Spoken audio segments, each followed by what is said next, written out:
Cooler temperatures in central Pennsylvania earlier this week have given way to a little bit more of a chill and some wind this Saturday afternoon. But at Bucknell University, the basketball action going to be hot today as the Bison welcome in the Boston University Terriers. And a very pleasant good afternoon and welcome inside Soika Pavilion alongside former Bison point guard Abe Badmus. My name is Joe Vasile, and Abe, it should be a good one today as Bucknell lost its first 3 at home this year, but they've won their last 6, and now looking to avenge a loss earlier this year to BU. Definitely looking to avenge that loss. Was embarrassing for the Bison. Now, the Boston Terriers are not a team to play around with also. They've won 2 out of their last 3. They're starting to play really well as of late, and I think today might be a good one for all of us. In that first game against BU, it was Max Mahoney, the center for the Terriers, that did a lot of the damage against Bucknell. Max Mahoney does damage to just about everybody, Joe. Let's keep it honest. He's scoring at a high clip, and most of his points are coming from the interior. This is a throwback player, and this team plays through him. That they certainly do. For Bucknell in their recent stretch of good play, it's been Kimball McKenzie who's kicked his game up into a whole other gear. He's the team leader in scoring, but he's also the team's emotional leader. And it's so good to see a senior closing out his years with a wonderful year that he's having right now. He's averaging about 16 points a game, and he's doing it on both ends of the floor. He's shooting really efficiently as of late because he's taking better shots.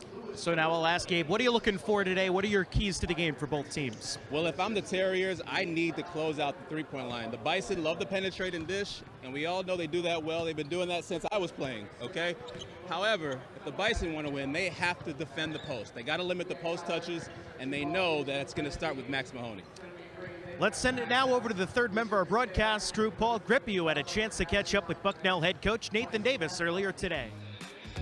Back at Soika Pavilion, the Boston University Terriers lead the Bucknell Bison 40-36 here at halftime. Alongside former Bison point guard Abe Badmus, Joe Vasile here with you.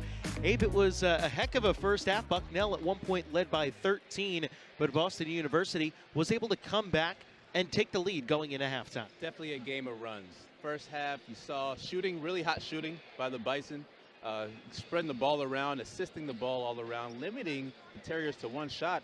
And then the Terriers, after that timeout, Coach Jones just got into them, and they started going on into the interior, scoring at will, and limiting the Bison to only one shot. And it really is just a tale of runs in that first half. Let's take a look back at some of the big plays from half number 1, in case you missed any of it. Early on, it was Bucknell doing a good job, but you see there Nate Sestina, who was playing defense for Bucknell, knocking down a 3. He got into some early foul trouble, and once he got off, that was really when Boston started to make its run. Yeah, they see Nate Sestina, a presence in the interior, go sit down. Well, Max Mahoney, his eyes lit up. He went to work, started to get busy in the interior, and scoring at will, and that really was the difference of the game. It certainly was in that first half where Boston went on that run late. They kind of finished on an 18-4 run at the end of the first half. And we'll get a chance here, as you see, this was a shot that helped to give them the lead toward the end. And there was that last play where Boston could hold for the last shot and did. There was a little bit of a mix-up off a screen, and we know Nate Davis was not too happy with that. You can see Nate Davis was trying to make sure he communicated with his team, because they definitely went over that play. They knew that play was coming, and for some reason there's a miscommunication on the defensive end, and they gave up a 3, and now they're down 4 coming into the second half. That they are. You take a look at some of the halftime stats. BU shooting 54%, I should say, 6 of 11 from three-point range. Bucknell got off to that fast start from beyond the arc. They finished just 5 of 14 in that first half from deep. Doing a good job, though, from the free throw line. Doing a good job from the free throw line. Doing a good job on the offensive rebound. From an offensive rebounding standpoint, they just can't put the ball in the ocean anymore. In that second half, they went really, really cold. And it's going to take a little bit more of a concerted effort to get in the ball into the interior in order to gain this lead back. We'll start to do that, and we remind you that this year Bucknell has partnered with Duncan to do good in our community. For every Bucknell three-pointer made here. The final week of the 2018-19 regular season is upon us. And with it, Sunday afternoon basketball here at Soika Pavilion as the Bucknell Bison look to snap a 2-game losing streak by welcoming in the Lafayette Leopards. And a very pleasant good afternoon and welcome inside Soika Pavilion alongside former Bison point guard Badmus. My name is Joe Vasile. For Bucknell, they come in on a 2-game losing streak. Lafayette a 5-game winning streak. The hottest team in the Patriot League. And as we take a look at the standings, you see a bunch around the top as there are 3 teams separated by a half game each. 3 teams who all want that top spot. They all want to play at home come playoff time. And it's going to be a nice and interesting finish this last week of Patriot League play. Look for the Bison to make this last effort push in order to come out on top of the league.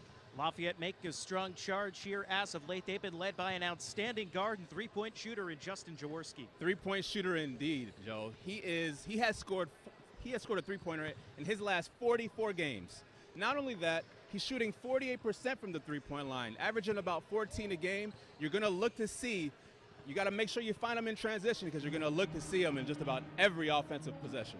Meanwhile, if Bucknell's going to break this 2-game losing streak that they're in, they're going to have to turn to the big man, Nate Sestina. Got to give it to him early and often, but more importantly for Nate, he's got to stay on the floor. Gets in foul trouble early, and that really puts him behind coming into the second half. He's doing really well. He's scoring 16 points a game, averaging 8 rebounds, shooting 55% from the field, but the most important thing is stay on the floor. All right, so Abe, what are you looking for? What are your keys to the game today? Lafayette, for them to win this game today, they have to defend the post by committee. They have to help inside, make sure they get the ball out of guys like Nate Sestina's hands, and then close out, obviously, on the perimeter. For the Bison, in order for them to win today's game, they have to defend this spread offense that Lafayette's been running for the last 20-some-odd years. I come out here and I see some of the same plays that they ran when I was playing. They got to defend it because it's very, very hard to defend when you got 5 guys who can stretch the floor and score all over the field. Those are the Coast Keys to the game as we continue on the Office Depot Office Max pregame show. We send it to Paul Grippi, who had a chance to catch up earlier today. And I welcome you back inside Soika Pavilion at halftime alongside former Bison point guard Abe Badmus. Joe Vasile here with you on my TV WQMY. And Abe, it was a record-setting first half for the Bucknell Bison. A 63-27 lead over Lafayette. The most points ever scored by Bucknell in a single half, breaking a 51-year-old record from 1968. It was, everything was going down. Everything was going. They were scoring all over the floor, and as you're going to see here in these highlights, guys were just able to do whatever they wanted. It started early, and then it just never stopped. Jimmy Sotos got off. We saw Andrew Funk for a little bit. We saw our guy Nate Sestina getting off a little bit, and then obviously we finished with Avi Toomer, who was doing his thing there. But everybody was scoring at a high clip, shooting a really high percentage. Great half for the Bison. Yeah, Bucknell not only did great work on the offensive side, but on the defensive side as well, holding Lafayette to just 37% shooting. They knocked down a couple of threes, as you see, late in the half, as they are a good 3-point shooting team. But overall, Bucknell they completely had their way with the Leopards, who came into this game, as we talked about, the hottest team in the Patriot League with a 5-game winning streak, and it inserted itself in the conversation up near the top of the league. Yeah, you can tell they came in confident, but the Bison put that to rest right away. Starting in the first few possessions, getting stops and getting early buckets, and it just cascaded from that point on. Bison are really in full control of this game today. Take a look at some of the halftime stats. I mean, just look at turnovers, rebounds, shooting, every single thing favoring Bucknell, and not by a small margin, but by mammoth leaps. 10 3-pointers made in the first half. Bucknell in the last 3 games had only made about that many. I mean, it's been a very special performance. Yeah, and you see the 3-point margin. They both shot 15 threes, but look at the field goal margin. That means they're getting steals and getting out into transition much easier than the Leopards are. Yeah, and grabbing rebounds as well, not allowing Lafayette second chances. See that 20-9 advantage, turnovers, getting to the free throw line. It's been very special for the Bison in the first half.